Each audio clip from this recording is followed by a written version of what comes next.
कहते थे कि एक गरीब की बेटी क्या कर पाएगी, इसका सिलेक्शन नहीं होना चाहिए। वैसे भी यार सिलेक्शन होने का ही नहीं है इसका। पहले तो सब बच्चों को ये होना चाहिए कि हम कर सकते हैं, अपने अंदर ये मोटिवेशन पैदा करना चाहिए अपने मम्मी पापा को देख के। एक अकाउंट में 2 एटीएम थे, एक मेरे को देगा। मैं सर जब भी पैसे निकालता था ना, मेरे मन में हमेशा एक ही चीज़ आती थी कि यार किसी दिन पापा को कहने से पहले अपनी जॉब लग जाए ना। तो फिर मेरे को कभी उन्होंने कहा नहीं और इसी बीच मेरी जॉब लग गई। मतलब डिमोटिवेट बहुत बार हुई, मैं बहुत बार रोई भी हूँ।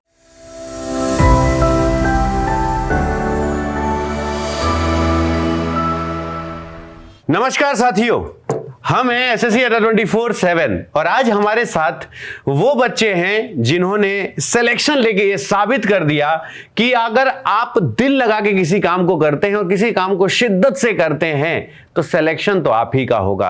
तो देर नहीं करते हैं, इन सभी बच्चों से मिलते हैं। मैं आपको बता दूं कि आज मेरे साथ पवन सर भी हैं। पवन सर, क्या कहेंगे इन बच्चों के बारे में? सर, सिलेक्शन इन बच्चों को हुआ कि जितनी खुशी आज इन बच्चों को है उससे ज्यादा खुशी आपको भी है। बिल्कुल। इनके माता पिता को भी है। बिल्कुल। हो सकता है साथ पढ़ने वाली लड़का लड़की नाराज हो, लेकिन वास्तविकता ये किसी ने बड़ा सत्य कहा है कि जिस दिन सिलेक्शन होता है किसी बच्चे का, उस दिन सबसे ज्यादा खुशी माता पिता और गुरु को होती है। बिल्कुल। आज ये बच्चे बहुत खुश हैं। तो अतुल सर, आपको कैसा फील हो रहा है? क्योंकि अब तक तो हम लोग ऑनलाइन पढ़ाते हैं, बिल्कुल। आज ये हमारे ऑफिस आए हैं, ऑफलाइन आपसे मिल रहे हैं, आपको कैसा लग रहा है? मुझे ऐसा लगता है कि जब आप लोग फाइनल सिलेक्शन लेके आप लोग इसी तरीके से हमसे मिलने आए, क्योंकि जब आप लोग सामने आते हैं और जब आप बताते हैं कि सर हमने आपकी ये क्लास की थी, हमने ऐसे पढ़ाई की थी और अब हमारा फाइनल सिलेक्शन हो गया, तो मुझे ऐसा लगता है कि एक टीचर के लिए सबसे बड़ी सैलरी हमारे अगल बगल है। और जब हमारी जो सैलरी आती है तो एक होता है ना कि भौतिक सुख मिलता है, लेकिन जो एक आत्मिक सुख मिलता है कि जब आपके साथ पढ़ने वाले लोग फाइनल सिलेक्शन लेकर आपके बगल बैठते हैं और इनके पास ये मैसेज आता है कि now you are finally selected. मुझे नहीं लगता कि इससे खूबसूरत इस दुनिया में कोई मैसेज होगा। और हमारे साथ, मैं आज आपको बता दूं कि आज हमारे साथ मोनिका हैं, हमारे साथ अंजलि हैं और हमारे साथ रूपा और दिनेश जी हैं, जो कि अलग अलग एग्जाम में सफलता हासिल कर चुके हैं। तो आइए इनके बारे में हम जानेंगे और कैसे इन्होंने अपने इस सफलता के सफ़र को और आसान बनाया, कैसे इन्होंने अपने माँ बाप का नाम रोशन किया, कैसे इन्होंने जब सोचा और जैसे इन्होंने संपन्न किया, इसके बीच का जो सफ़र रहा वो कैसा रहा। तो आइए मोनिका जी से शुरू करते हैं। नमस्कार मोनिका जी। भैया नमस्कार। तो आप किस एग्जाम में सेलेक्ट हैं? और यूपी पुलिस में। अच्छा, आपके पिताजी का क्या नाम है? योगेंद्र कुमार। वो क्या करते हैं? वो मजदूर है। अच्छा, खेती बाड़ी करते हैं। कितने भाई बहन हैं आप लोग? 4 है। कौन सा अटेम्प्ट है आपके ये एग्जाम? फर्स्ट अटेम्प्ट है और पहली बार में सिलेक्शन? अरे वाह, बहुत अच्छा। कैसा लग रहा है? परिवार में कैसा माहौल है, कैसा लग रहा है? बहुत अच्छा लग रहा है। सबको बहुत अच्छा लगता है। अच्छा, तो अभी क्या आगे का कुछ सोचा है कि? सर, अभी तो मेरी ग्रेजुएशन नहीं हुई है, इंटर के बाद ही मैं आई हूँ। अच्छा। तो ग्रेजुएशन करने के बाद मेरा सीजीएल है। सीजीएल क्वालिफाई, सीजीएल के बाद फिर एक यूपीएससी। यूपीएससी, रुकना नहीं है मतलब। हाँ बिल्कुल। तो अब जब सफलता मिल गई है, जब परिवार में सबको पता चलता है तो माहौल कैसा होता है? पूरे हर जगह सब लोग फोन में बधाइयाँ सबकी मिली होंगी, तो कैसा? सब बधाई दे रहे हैं, आस पड़ोसी भी जो नहीं बोलते थे वो भी बोल रहे हैं। है ना, वो भी बोल रहे हैं। तो यही होता है कि सफलता का एक अपना रंग और नशा होता है जिसको मिल जाता है। तो अभी आशा करता हूँ कि आपकी प्रिपरेशन तो लगातार ऐसे ही चलती रहेगी, है ना? और ऑनलाइन जो स्टडी है वो आपकी ज़िंदगी में कैसे मतलब महत्वपूर्ण भूमिका निभाती है? सर, वैसे तो ऑफलाइन ही किया है, लेकिन ऑनलाइन किया मैंने पवन सर से। अच्छा, पवन सर से, बहुत बढ़िया। स्टैटिक जीके पढ़ी थी और बुक उनकी। अच्छा, तो नो डाउट भाई, देखो पवन सर तो नाम ही ऐसा है कि भाई स्टैटिक जीके के लिए जो ट्रिक बताते हैं, मुझे नहीं लगता कि हिंदुस्तान में कोई ऐसा अध्यापक अभी तक स्टैटिक जीके में है कि जितनी ट्रिक का कलेक्शन पवन मुरल सर के पास है। तो नो डाउट हैट्स ऑफ, हम सब उनको मानते हैं इस बात का। तो हम मानते हैं कि अपने अपने सब्जेक्ट का अगर कोई राजा है तो पवन सर स्टैटिक जीके में तो एक बहुत बड़ा नाम। अब तो करंट अफेयर में भी काफ़ी नाम सर कमा रहे हैं। रोज सुबह रेलवे अड्डा पे सुबह 7 बजे एक इतनी बड़ी गैदरिंग को पढ़ाते हैं कि मतलब एक काबिल तारीफ बात है। तो बहुत बहुत धन्यवाद और आपको आगे बस आपके उज्जवल भविष्य की कामना करते हैं। तो अंजलि, आपसे बात करना चाहूँगा कि आप किस एग्जाम में सेलेक्ट हुए? UP police. यूपी पुलिस, अरे वाह। तो आप कितने भाई बहन हैं? 3। रहने वाले आप कहाँ के हैं? किला प्रेक्षितगढ़, मेरठ। अच्छा, मेरठ के हैं। तो आप अपने भाइयों सबसे बड़े या सबसे छोटे? दीदी बड़ी है। अच्छा। छोटा है। अच्छा, आप बीच के हैं। अच्छा, तो दीदी क्या करती है? दीदी गवर्नमेंट जॉब में है, वैसे तो संविदा पे एएनएम जो होते हैं वो है। अच्छा, और छोटा भाई अभी स्टडी चल रही होगी उसकी? अच्छा, पिताजी क्या करते हैं आपके? पापा जी मजदूरी है। अच्छा, मजदूरी है करते हैं। अच्छा, तो अभी आपको एग्जाम में आपका ग्रेजुएशन हो गया? हाँ जी, आप last year ही ग्रेजुएट? हुआ था। अच्छा, लास्ट ईयर ही हुआ था।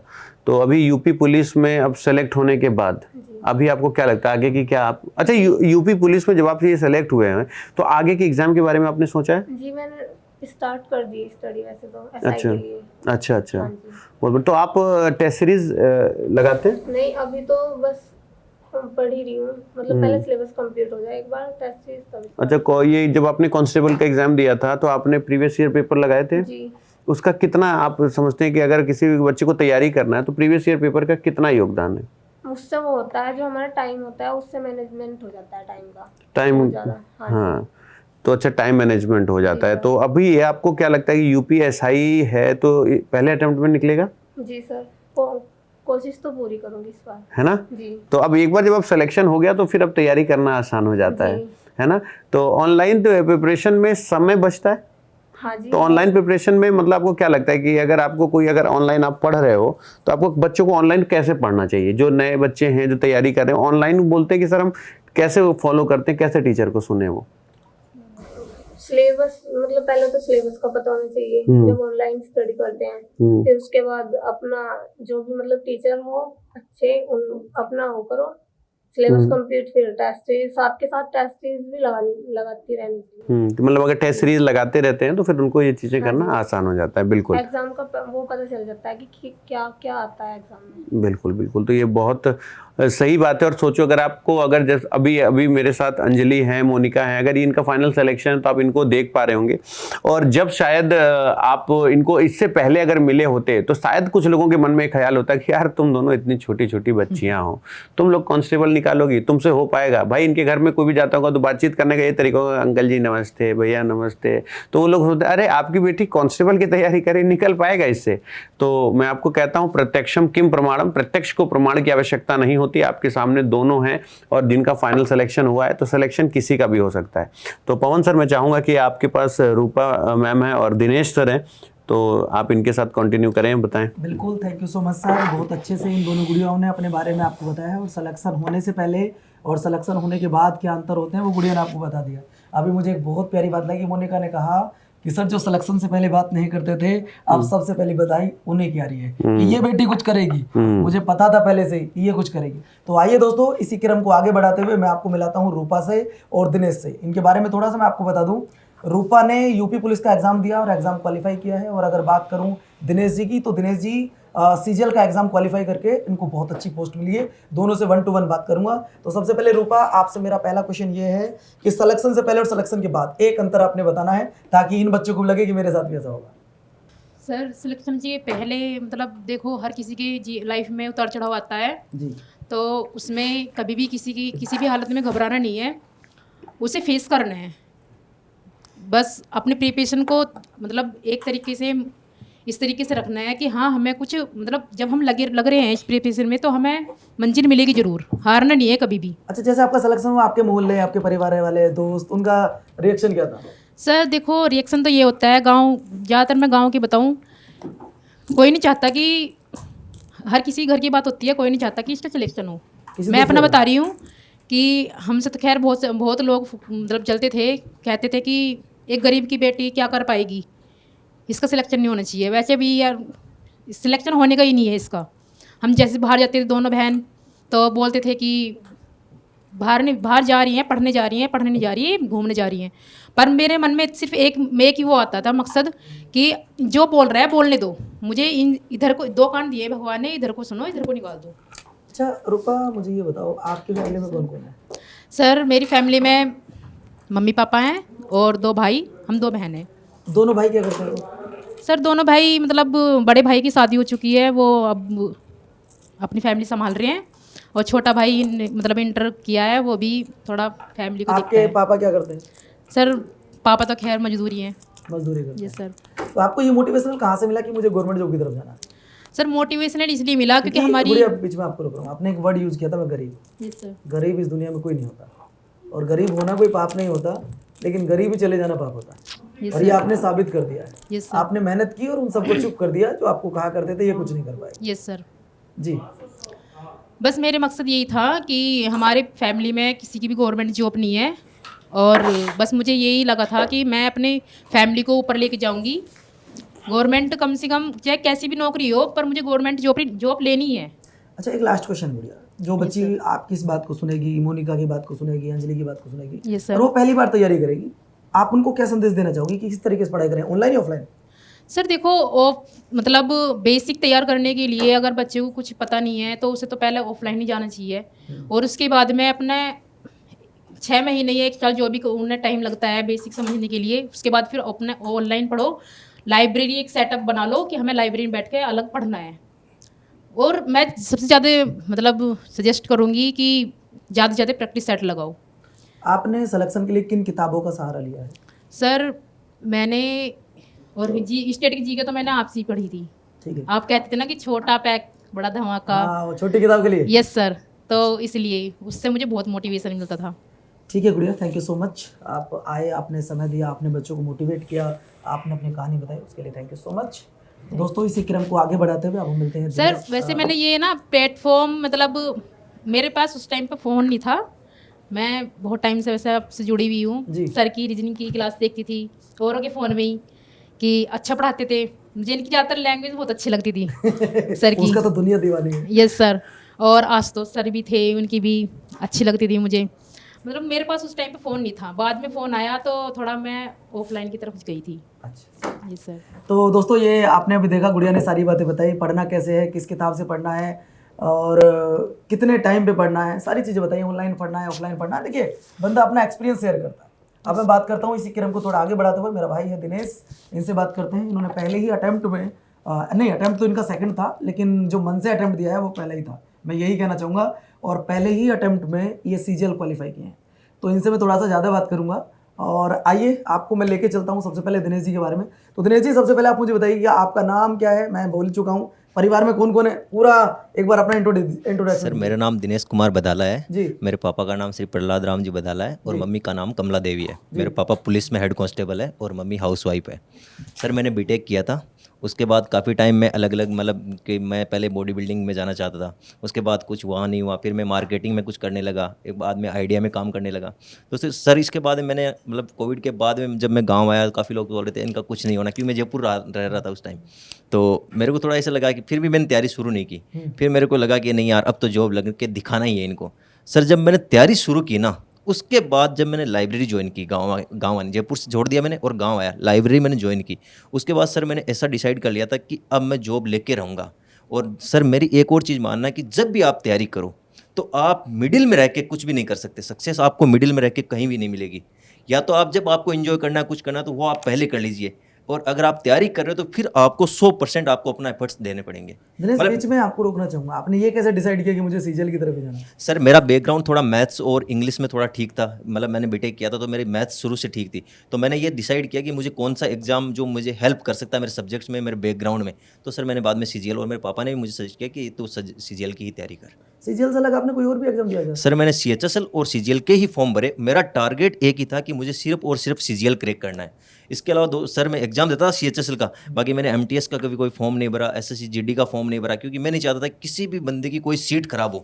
क्योंकि आज के टाइम में बेरोजगारी का जो इतना बड़ा दौर है, अगर एक भी बंदे की, अगर मान लो मैं एग्जाम दे देता हूँ और फिर मैं आगे नहीं जाता हूँ तो एक सीट खराब हो जाती है। सर मेरा ऐसा मानना था कि एक भी सीट खराब नहीं करनी, अपना टारगेट CGL है तो मैं CGL को ही क्रैक करूँगा। मैं CHSL का एग्जाम देता था क्योंकि वो उसी लेवल का एग्जाम आता था, और CGL का। यार CGL का तो बहुत बड़ा सिलेबस है, रीजनिंग है, GS है, इंग्लिश है, आपने कैसे कवर किया इसको?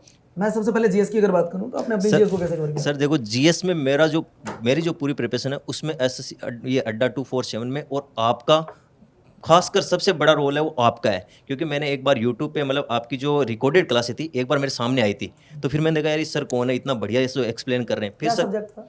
हिस्ट्री, जो आपकी जो 71 क्लासें हैं सर, वो मैंने 2022 में पढ़ाई। हाँ वो डाली थी मैंने, मतलब रिकॉर्डेड देखी थी। तो सर मैंने वहाँ से डिसाइड किया, मैं एक रजिस्टर खरीदा और तुरंत उसमें आपकी क्लास 1 से, जो सर मुझे उसकी पहली ट्रिक भी याद है कि जीके तो सरल लगता है, जो गुलाम वंश, तुगलक वंश, खिलजी वंश वाले जो आपने ट्रिक बताई थी। मैं वही बता और सर उस टाइम वीडियोज़ में आप ये बताते थे आपके, मतलब एक जो सन उसकी भी तबीयत थोड़ी सी डाउन हो गई थी बीच में, तो मतलब मुझे एक एक चीज़ याद थी आपकी, मैंने पूरे कंप्लीट नोट्स बनाए जीके के, और सर इतना बढ़िया एक्सप्लेन किया कि मतलब मेरा जीके में इंटरेस्ट बढ़ गया। उससे पहले क्या मैं जीके को बिल्कुल ऐसे समझता था कि यार जीके में अपना कुछ नहीं हो पाएगा। तो यही है वो 71 क्लास। हाँ सर, यही वो 71 क्लासें हैं पूरी कंप्लीट, मैंने एक यहाँ से पहले से लेके और लास्ट तक कंप्लीट की है, जिसमें आपने लास्ट में रिवीजन भी करवाया है दोबारा, मतलब क्लासें कंप्लीट हो तो गई थी 50-60 के बाद में, उसके बाद में आपने कंप्लीट इनका रिवीजन भी करवाया है। बच्चों ये है वो 71 क्लास जिसकी मेरा भाई बात कर रहा है, सीजीएल में सेलेक्टेड है। मैं तो सर ये एक क्लास मैंने शायद 2 साल पहले कराई है। सर मैं एक चीज़ और बोलना चाहता हूँ जी। इन क्लासों के बारे में, अगर कोई भी बिगिनर है और अगर इन क्लासों से शुरू करें ना तो उसका बेसिक एकदम स्ट्रांग हो सकता है। और सर एसएससी सीजीएल का ऐसा एग्जाम है कि आप जीके में एडवांस लेवल पे कितना भी पढ़ लो कोई गारंटी नहीं है, लेकिन अगर आपका बेसिक कंप्लीट है ना तो आपके जो शुरू के जो 10 से 15 क्वेश्चन है वो आप बढ़िया से कर सकेंगे और दोस्तों मतलब सर सिलेक्शन तक पहुंच सकते हैं। तो मेरा खुद का सजेशन है कि ये जो वीडियोस पड़ी हुई है अड्डा 247 की जीके और सर की जो आपकी स्टैटिक की बुक है, इतने बेहतरीन बुक है सर, मैंने वहाँ से कंप्लीट तैयारी की और मतलब मैं यहाँ सिलेक्शन तक पहुँचा। आपने अपना मैथ कैसे कंप्लीट किया? सर मैथ तो मैं क्या कि मैंने कई सारे प्लेटफॉर्म थे जिसमें अड्डा 247 भी था, मैंने पहले मतलब एक बार कंप्लीट अपना सिलेबस किया। और सर मेरा ऑफलाइन और ऑनलाइन में मेरा मानना है कि ऑनलाइन ज़्यादा प्रेफर करना चाहिए।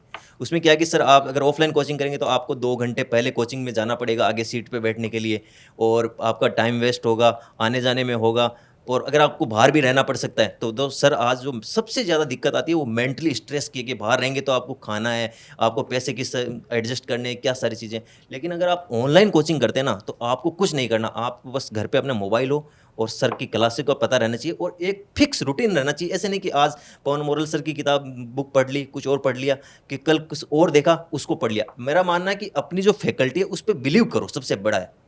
मैंने आपकी जो पूरी वीडियोज है उन पे एकदम पहला वीडियो देखा, फिर मुझे लगा कि हाँ सर एकदम कंप्लीट पढ़ा है। और सर मैंने ऐसे भी नहीं देखा कि डायरेक्ट देखा, और मैंने माने बाद में प्रीवियस ईयर के क्वेश्चंस देखे कि क्या सर जो पढ़ा रहे हैं उनमें से प्रीवियस ईयर क्वेश्चन आ रहे हैं या नहीं आ रहे हैं। फिर मैंने ये पता कि हाँ यहाँ से मतलब जो सर बता रहे हैं उसी में से सारा कंटेंट मिल रहा है, तब मैंने आपको पूरा कंप्लीट फॉलो किया जीएस में। आप जब यहाँ इंटरव्यू देने आए तो आपको लगता था कि मैं पवन मोरल सर से मिल पाऊंगा? सर मेरा मतलब जब भी मेरे को पता चला कि हाँ मतलब लाइव सर से मिलना है तो मेरे को मतलब और सारी खुशी मतलब कि मैं देखते एकदम कि हाँ यार पवन मोरल सर से मिलना हो गया, अतुल सर से मिलना हो गया, जो रीजनिंग के भी बहुत बेस्ट फैकल्टी है सर। आप सीजीएल में सिलेक्शन ले चुके हैं और आपने इस क्लास की इतनी तारीफ की, इसका मतलब इस क्लास में कुछ खास होगा? नहीं सर बिल्कुल खास है, मैं अभी भी कर रहा हूँ। बिगिनर्स अगर इसकी पहली क्लास से अपने नोट्स बनाए, सर मैं क्लास आपकी 2 बार देखा, एक बार मैंने पहले देखी, फिर एक बार दोबारा, और मुझे को याद हो गई। उसके बाद मैंने नोट्स बना लिए थे, फिर मैं बार बार नोट्स से रिवाइज करता था क्योंकि फिर क्लासेज में ज़्यादा टाइम लगता है। अच्छा दिनेश, मेरा एक लास्ट क्वेश्चन आपसे, जो बच्चा आज पहली बार मान लो 12th पास की है तो सीएचएसएल की तरफ जाएगा, 10th पास की एमटीएस की तरफ जाएगा, ग्रेजुएशन कर चुका है तो वो सीजीएल की तरफ जाएगा, और फिर मान लो कुछ ऐसे भी होते हैं जो तीनों एग्जाम की तैयारी करते हैं, आप उन तीनों एग्जाम की तैयारी करने वाले बच्चों को क्या कहना चाहोगे? पहला क्वेश्चन सर मेरा ये है कि मानना कि अगर आपका बैकग्राउंड ठीक है और आपके पास प्रिपरेशन का टाइम है तो आप पहले हाइट्स वाली चीज़ों के बारे में सोचें। जैसे अगर आप सीएचएसएल का एग्जाम की तैयारी करके, सर मेरा मानना है कि आप सीएचएसएल निकालना काफ़ी मुश्किल है आपके लिए। अगर आप सीजीएल की तैयारी करेंगे कंप्लीटली तो आपका चांसेस 90% बढ़ जाएंगे कि आपका सीएचएसएल में सिलेक्शन हो जाएगा, आपका एमटीएस इजीली निकल जाएगा। वरना सर जो बीच के जो एग्जाम है एमटीएस और सीएचएसएल, कभी कभी सर इनके एग्जाम इतने टफ होते हैं कि इनमें सिलेक्शन लेना बहुत मुश्किल हो जाता है। तो मेरा मानना है कि बिगिनर जिनके पास टाइम है और बढ़िया से पढ़ सकते हैं तो सर सबसे पहले वो हाइट्स वाली मतलब जैसे सीजीएल की तैयारी उनको शुरू करनी चाहिए, उसके बाद एग्जाम साथ में देते रहना चाहिए। देने से एक पर्सनल क्वेश्चन है, शादी हो गई क्या? सर मेरी शादी अभी 1 महीने पहले, जब सीजीएल का एग्जाम हो गया था उसके 1 महीने बाद हुई थी, और रिजल्ट से 1 महीने पहले ही मेरी शादी हुई थी सर। रिजल्ट से 1 महीने पहले? हाँ 29 दिन हुए थे मेरी शादी को, तब मेरा रिजल्ट हो गया था। मैडम जॉब करती है? मैडम नहीं, अभी तैयारी कर रही हूँ। अच्छा वो भी तैयारी कर रहे हैं। चलो भगवान से प्रार्थना है आपका सिलेक्शन हुआ, उनका भी जल्दी सिलेक्शन हो। बस एक लास्ट क्वेश्चन है, कोई बच्चा आपकी इस वीडियो को देखेगा उसे भी एक मोटिवेशनल मिलेगा, यार मैं भी गवर्नमेंट जॉब की तरफ जाऊँ। परिवार का फुल सपोर्ट था आपको? और सभी सर मेरे परिवार का इतना सपोर्ट था कि मम्मी तो फिर भी कभी बोल देती थी कि तैयारी कर रहा है, क्या हुआ क्या हुआ, लेकिन मेरे पापा का इतना सपोर्ट था कि उन्होंने मुझे कभी नहीं पूछा कि किस चीज़ की तैयारी कर रहा है, कहाँ तक पहुँचा। उनको ये पता था कि यहाँ ये लाइब्रेरी जा रहा है, इसका रूटीन फिक्स है और ये अपनी तैयारी कर रहा है, सिलेक्शन हो जाएगा। सर मैं एक बार मेरे पापा को तो स्पेशल थैंक्स करना चाहूँगा, उन्होंने मुझे कभी कुछ नहीं कहा पैसे के लिए या किसी भी। सर एक और मैं थोड़ी सी एक चीज़ पर्सनल शेयर करना चाहूँगा। मेरे पापा ने मुझे क्या अपना एटीएम दे रखा था परमानेंट, मतलब एक ही अकाउंट के 2 एटीएम थे, तो एक मेरे को दे रखा था। मैं सर जब भी पैसे निकालता था ना, मेरे मन में हमेशा एक ही चीज़ आती थी कि यार किसी दिन पापा को कहने से पहले पहले अपनी जॉब लग जाए ना। तो फिर मेरे को कभी उन्होंने कहा नहीं और इसी बीच मेरी जॉब लग गई सर। आपकी सोच बहुत अच्छी है। एक मेरा लास्ट क्वेश्चन है, जो नया बच्चा आपकी इस वीडियो को देख के सोचेगा मैं भी सीजीएल निकालूं, उसके लिए क्या कहना चाहोगे? पहली बार वो तैयारी कैसे करे? सर मैं पहली बार ये है कि जैसे मान लो अभी अड्डा 247 है, तो उसका एक मैं सर एक और चीज़ बताऊँ, यूट्यूब से ज़्यादा है कि आप एक बार पेड बेच ले लें। पेड बेच में सर ये है कि आपने पैसा दिया तो आपको ये रहेगा कि यार मेरा पैसा गया है, तो आप क्या है कि उसके प्रति ज़्यादा थोड़े केयरफुल रहेंगे। और फिर एक बार आप कंप्लीट सिलेबस कर लीजिए, अगर आपका 60-70% सिलेबस कंप्लीट हो जाता है, उसके बाद सर आप मॉक लगाना भी शुरू कीजिए और रिवीजन जो प्रीवियस ईयर के जो क्वेश्चन है उनको मैक्सिमम से मैक्सिमम करना है, क्योंकि उससे अपन को ये पता चलेगा कि एग्जाम में क्या आएगा और क्या अपन को छोड़ना है और क्या पढ़ना है। और सर मॉक मैक्सिमम से मैक्सिमम मॉक लगाने। सर 1.5 साल में आप मानेंगे नहीं, मैं आपको स्क्रीनशॉट दिखा सकता हूँ, जितने भी प्लेटफॉर्म है एसएससी के जितने भी एग्जाम जो टेस्ट सीरीज कराती है, अड्डा का खुद का है, और बहुत सारे जो टेक्स्ट बुक वगैरह जिनके फ्री मॉक्स वगैरह लाइव मॉक्स आते हैं, मैंने 500,000 मॉक्स दिए होंगे सर, क्योंकि मेरा मतलब सिलेबस कंप्लीट होने के बाद मैं डेली मॉक्स देता था। ठीक है दोस्त, थैंक यू सो मच। आप आए, आपने अपना कीमती समय दिया और ये बहुत बड़े गर्व का पल है कि देखिए आपका सिलेक्शन हुआ, आपके माता पिता खुश होंगे, आज हम गुरुजन खुश हैं, मैं खुश हूँ, अतुल सर की तो खुशी का कोई ठिकाना नहीं है। तो थैंक यू सो मच यार आप लोग। सर मैं आपको स्पेशल थैंक्स बोलना चाहूँगा कि मतलब मेरे मतलब लाइव मुलाकात हुई, मतलब जॉब से ज़्यादा खुशी मुझे इस बात की हुई है कि जॉब लगने के बाद, और मैं भी स्टूडेंट से कहूँगा आप जॉब लें और उसके बाद ऐसा इंटरेक्शन करें तो मज़ा आता है अलग ही। बिल्कुल ठीक है दोस्त, thank you so much. Thank you sir. तो आइए फिर से एक बार हम आपको फिर मिलाते हैं, इस तरफ चलते हैं कि मोनिका और अंजलि, ये 2 बच्चियां ऐसी हैं कि जिनको मैं एक बार आपको बता दूं कि मतलब बच्चियां आजकल जो हमेशा फेस करती हैं कि सर क्या तुम्हारा सिलेक्शन हो जाएगा, क्यों बेटियां हैं, ये जॉब कैसे करेंगी, वो जॉब कैसे करेंगी। तो इनको धन्यवाद देने से पहले मैं प्रणाम करता हूं इनके माता पिता को, जिनकी सोच इतनी अच्छी है कि जो दहेज ये समझते हैं कि हम अपनी बिटिया को कितना अच्छा पढ़ा दें, हमारी बिटिया कितना आगे जीवन में बढ़ जाए, और अब शायद इनके माँ बाप को जो दहेज है वो इकट्ठा करने की ज़रूरत नहीं है। अब इनके माँ बाप छांटेंगे कि हमको किस लड़के से अपनी बिटिया की शादी करनी है और हमारी बिटिया किसको पसंद करती है। अब इनको अपनी बेटी को नुमाइश बना के सामने बैठाने की जरूरत नहीं है कि 4 लोग गाड़ी से आएंगे और इनकी बिटिया को देख के बोलेंगे कि हमें बिटिया में थोड़ा सा चलती टेढ़ी है, थोड़ा सा ये ऐसा इसका है, ये कलर डाउन है, ये सब अब नहीं बोलेंगे। क्यों? क्योंकि अब इनकी बच्चियां काबिल हो चुकी हैं। तो मैं हर माँ बाप को, मोनिका है हमारे पास, रूपा है और अंजलि है, मैं ये कहना चाहूँगा कि आप सभी माँ बाप को मैं हाथ जोड़ के निवेदन करता हूं कि आप अपने बच्चियों का दहेज यही समझिए कि अगर वो पढ़ जाती हैं, काबिल बन जाती हैं, समाज में मान सम्मान मिलता है तो आपको खुद लगेगा। और आपके सामने प्रत्यक्ष प्रमाण है, हमारे सामने मोनिका है, अंजलि है, रूपा है, ये 3 लड़कियां ऐसी हमारे सामने, और बहुत सी लड़कियां जो अपने जीवन को और सफल बना रही। तो आइए एक बार हम फिर से बात करते हैं मोनिका से। मोनिका जी, एक बार अपने परिवार के बारे में बताएं कि आपके परिवार में कौन कौन है और आपके पिता क्या करते हैं? सर पिता तो मेरे खेती करते हैं। ठीक है।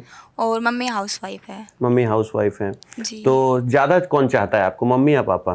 दोनों ही चाहते हैं। नहीं, कहते ना जैसे बिटिया जो होती है वो पिता के थोड़ा सा ज्यादा नजदीक होती है, और कहीं उल्टा तो नहीं आपको मम्मी ज्यादा चाहती हो? मम्मी भी बहुत चाहती है और पापा भी बहुत चाहते हैं। हाँ, नहीं तो ऐसा नहीं है कि दोनों आंखें, और कोई ये पूछे कि आप ये आंख ज्यादा पसंद करते हैं या ये, तो भाई तो अभी जब से आपका सिलेक्शन हो गया है तो कैसा महसूस हो रहा है आपको? बहुत अच्छा हो रहा है ना? क्योंकि और जब परीक्षा आप दे रहे थे तो उम्मीद थी आपको कि आप इस तरीके से आप होता ना कि जब हम परीक्षा देने बैठते हैं तो एक डर लगता है कि होगा नहीं होगा, यह मतलब असमंजस था या विश्वास था कि मेरा होगा? सर मुझे विश्वास था। विश्वास था ना जी। तो अच्छा, इतने शाई नेचर जैसा आपका, जैसा आप बोल रहे हो, तो अब आप आगे यूपी पुलिस में हुए हो, तो फिर कैसे लगता है कि आगे समय के हिसाब से नेचर में भी परिवर्तन आएगा और बदलोगे खुद को? सर बदलूंगी तो नहीं, ऐसी रहूंगी। हाँ, बिल्कुल बिल्कुल, समाज को स्वीकार हमें ऐसे ही करना होगा। बस हम कोशिश करेंगे कि हमको पानी की तरह होना चाहिए, कि जिस सांचे में हम डाल दें हम वही आकार ले लें, है ना? ग्लास में डालें ग्लास जैसे, थाली में डालें तो थाली जैसा, और ये शायद ऐसा हो जाते हैं और आशा करते हैं। अच्छा ये बताओ कि अब जैसे प्रिपरेशन करते थे तो टेस्ट सीरीज जब सॉल्व करते थे तो मन में ऐसा आता था हमसे तो क्वेश्चन ही नहीं बनता है, अब हम नहीं सॉल्व करेंगे? यस सर, बहुत बार होता था ये, मतलब डिमोटिवेट बहुत बार हुई हूँ मैं बहुत बार रोई भी हूँ। अच्छा। हमेशा अधिकतर मैं, वैसे तो मैं प्रिपरेशन बहुत अच्छे से करती थी, और मैं मतलब जब टेस्ट देती थी तब मेरे मार्क्स कम आते थे और बाद में हो जाता था जब मैं घर पे जाके सोल्व करती थी। पता नहीं ऐसा हो रहा था कि जब टेस्ट में देती थी तो मेरा माइंड नहीं चलता था, तो मुझे रोना आता था। तो लाइब्रेरी जाते थे आप? नहीं, आप घर पे बैठ के पढ़ते थे? दोनों, लाइब्रेरी भी और तो लाइब्रेरी ज्वाइन किया था आपने? अच्छा। सर के पास। तो आप जो नोट्स पूरी बनाते थे, हर टॉपिक हर सब्जेक्ट की कॉपी बनाते जी, थे, जी। पूरी नोट्स बनाते थे, जी लिखते थे सारी नोट्स? नहीं, ऐसा नहीं, मैथ के बनाए थे और रीजनिंग के, जीएस के, तो आगे आप किस एग्जाम की तैयारी करना चाहते हैं? CGL, CGL. क्योंकि मेरा मैथ और रीजनिंग अच्छा है। मैथ रीजनिंग अच्छा है, अरे वाह, जी, क्योंकि मैंने पीसीएम से की है। अरे वाह, इंटर। बहुत बढ़िया, बहुत बढ़िया। तो आगे क्या लगता है कि मतलब विश्वास है कि सीजीएल फर्स्ट अटेम्प्ट में निकालना है? सर कोशिश तो पूरी रहेगी। है ना? जी। बिल्कुल, तो निकालना है और निकलेगा भी, निकलेगा। और तैयारी और अब दोगुनी हो जाएगी क्योंकि अब एक विश्वास हो गया खुद पे कि नहीं, अगर मेरा एग्जाम तो निकलेगा ही निकलेगा, है ना? जी सर। तो बहुत बढ़िया, बहुत ही अच्छा लगा आपसे बात करके। और हमारे साथ अंजलि है इसी तरीके से। तो अंजलि, आपके परिवार में कौन कौन है? मम्मी पापा बहन भाई और मैं। अच्छा, तो बहन भाई, तो सबसे दुलारा भाई है? हाँ जी। सबसे दुलारा? हाँ जी। हाँ, एक ही है, मतलब 2-3 बहनों के बाद हुआ था, हाँ। तो सबसे लेकिन छोटा कूटा भी सबसे ज्यादा वही जाता होगा, है ना? हाँ जी, हाँ, हाँ। ये तो है। तो छोटे में प्यार और मार दोनों बराबर हाँ जी। मिलता है। तो अभी आपका फाइनल सिलेक्शन हुआ, पहले तो आपको ढेरों शुभकामनाएं। Thank you sir. और जिस हिसाब से प्रिपरेशन चल रही थी, आपके साथ जो लाइब्रेरी में अगल बगल बैठते रहे होंगे या कोचिंग में अगल बगल बैठते रहे होंगे, जी सर। उनका क्या रुझान था कि आपका ऐसे सिलेक्शन हो जाएगा? जी सर, मतलब मेरी एक फ्रेंड थी, उसने मेरे अलग ऑफलाइन किया था, तो जैसे मैंने ऑनलाइन की थी कोचिंग, उसने तब लाइब्रेरी मेरे साथ ही ज्वाइन कर ली थी। उसने कम से कम 1 साल तो किया था ऑफलाइन, तो उसे था कि मतलब उस पर हिंदी बिल्कुल नहीं आती थी। वो मुझे देख के पढ़ना स्टार्ट किया था उसने। अब भी वो लाइब्रेरी कर रही है, मतलब दो कुछ है फ्रेंड्स, वो बोलते हैं कि हाँ इसका हो गया, ये कर लेगी। अब वो मुझे देख देख के और ज़्यादा पढ़ना स्टार्ट कर दिया। अच्छा, जी सर। तो मतलब संगत से गुण होत है और जी। संगत से गुण जात, जी सर। है ना? तो अब सही बात है कि अगर आपके साथ के लोग अगर पढ़ते हैं, तो अभी ये इसके बाद और किस एग्जाम की प्रिपरेशन सोची? यूपीएसआई। यूपीएसआई। जी सर। तो यूपीएसआई के बाद बस फिर तो नहीं, यूपीएससी यूपीएससी करना है, जी सर। मतलब करते रहना है। टारगेट तो पहले यूपीएसआई, मतलब यूपीएससी था, फिर फैमिली बैकग्राउंड कुछ ऐसा होता है कि तो लड़कियों को बाहर भी नहीं भेजते जब तक ये नहीं होता है कि गवर्नमेंट जॉब मिल अब तो जाए। आप पुलिस वाले हैं, अब तो कौन, अब तो चाहे जहाँ जाइए, अब तो लोग डरेंगे नहीं, आपसे। नहीं, जब तक नहीं होता, गवर्नमेंट जॉब में नहीं आते, तब तक तो सबको ये डर रहता है कि नहीं, लड़कियों को बाहर नहीं भेजना पढ़ने के लिए। तो पापा का फुल सपोर्ट रहता है? जी, मम्मी पापा दोनों का फुल जी सपोर्ट सर। रहता है। तो अभी आप जिस तरीके से प्रिपरेशन कर रही हैं, तो जो नए बच्चे भी तैयारी कर रहे हैं, जो बच्चियां अपने गांव में हैं, जिनको लगता है कि सर मैं कभी शहर गई नहीं, जब भी गई पापा के साथ गई, ऐसा गई, और क्या मैं इस गांव शहर कस्बे में मैं रहती हूँ तो क्या मेरा सिलेक्शन हो जाएगा, ऐसे बच्चों को आप क्या कहना चाहते हैं जिनको ये लगता है कि परिस्थितियाँ हमारे खिलाफ हैं, हमारे पास पैसे नहीं है, हम रहने के लिए जगह नहीं है, ये है वो है, तो उनके पास ना पढ़ने के बहुत से बहाने हैं और पढ़ने का कोई एक भी बहाना नहीं है, तो आप ऐसे बच्चों को क्या कहना चाहिए? पहले तो सब बच्चों को ये होना चाहिए कि हाँ, मतलब कि हम कर सकते हैं। अपने अंदर ये मोटिवेशन पैदा करना चाहिए अपने मम्मी पापा को देख के कि हाँ, हमारे मम्मी पापा ने हमारे लिए इतना किया है, हमें यहाँ तक मतलब पढ़ा लिखा के यहाँ तक इतना बड़ा किया है। फिर उन्हें तैयारी करनी, मतलब अपने इसके लिए तैयारी करनी चाहिए कि हाँ, हमें अपने मम्मी पापा का नाम रोशन करना है, अपने टीचरों का नाम रोशन करना है।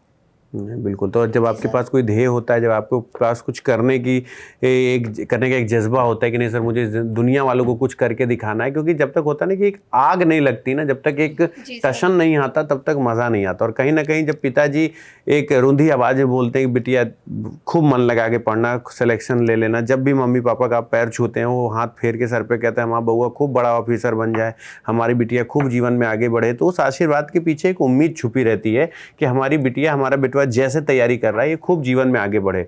और आज भी एक बहुत कॉमन सा आशीर्वाद है कि खुश रहो, जब भी कोई पैर छुएगा तो एक बोलते हैं कि खुश रहो, वो सिर्फ उसके पीछे यही छुपा होता है कि आप जिस क्षेत्र में लगे हुए हैं भगवान आपको खूब बरकत दे, आप हमेशा खुश रहें, जो आपकी चाहत है प्रभु आपको हमेशा उस चाहत से नवाजे। तो thank you so much Anjali, thank you so much. पूरे गांव में मेरा ही सिलेक्शन हुआ है। क्या बात है। तो ये बिल्कुल गर्व की बात है कि पूरे गांव में, और ये आप कहीं ना कहीं मैसेज है उन सारी लड़कियों के लिए जो हमेशा अपनी किस्मत का रोना रोती हैं और जो हमेशा ये सोचते हैं कि नहीं हम ही को भगवान ने ऐसा बनाया है, हम ही से नहीं होता है। तो आज मैं धन्यवाद देना चाहूँगा मोनिका का, अंजलि, रूपा और हमारे दिनेश सर का, जिन्होंने सीजीएल क्वालिफाई किया और ये चीज़ें दिखाया कि नहीं सिलेक्शन तो आसान हो जाए, क्योंकि सीजीएल का नाम लेते ही इंसान 4 बार सोचता है मैं सीजीएल निकालूंगा। दिनेश सर एक इसका बहुत बड़ा एग्जाम्पल है कि उन्होंने हर एक चीज को एकदम सिंकअप पढ़ा उतना जितना परीक्षा में आना है, और ये प्रूफ करके दिखाया कि सिलेक्शन तो दादा ऐसा ही होता है, बस आपको एक बार देखने, सुनने, समझने की जरूरत होती है। तो इन सभी बच्चों का मैं बहुत बहुत धन्यवाद देता हूं कि इन्होंने इतना अमूल्य समय निकाला, हमें इतना मान सम्मान नवाजा और हमारे साथ आए। तो इन सभी बच्चों का बहुत बहुत धन्यवाद। इनके माँ बाप के चरणों में मेरा दंडवत प्रणाम है, और ऐसे ही परवरिश, ऐसे ही हमेशा बच्चों का सपोर्ट हर माँ बाप करते रहें और करते ही हैं। और कहीं पे अगर कुछ कमी है तो उसे जरूर पूरा करें, क्योंकि यही बच्चे हैं। आपको भले ऐसा उम्मीद लगता हो कि मेरी बच्ची क्या पढ़ती है क्या नहीं पढ़ती, लेकिन जिस दिन रिजल्ट बोलता है उस दिन माँ बाप खूब दौड़ दौड़ के बताते हैं कि मेरा बच्चा, मेरी बिटिया सेलेक्ट हो गई। तो परमात्मा आप सभी को अपने माँ बाप को गौरवान्वित करने का खूब मौका दें, सदा खुश रहें, मस्त रहें, और घर वाले ये कह सकें कि बिटिया हो, बेटवा हो तो ऐसे हो, भले 2-4 साल बाद हो। खुश रहिए, मस्त रहिए, सलामत रहिए। ईश्वर आपको खूब सद्बुद्धि दे। ऐसे ही आप लोग हमेशा हमारे साथ बने रहिए। Thanks a lot, thank you so much.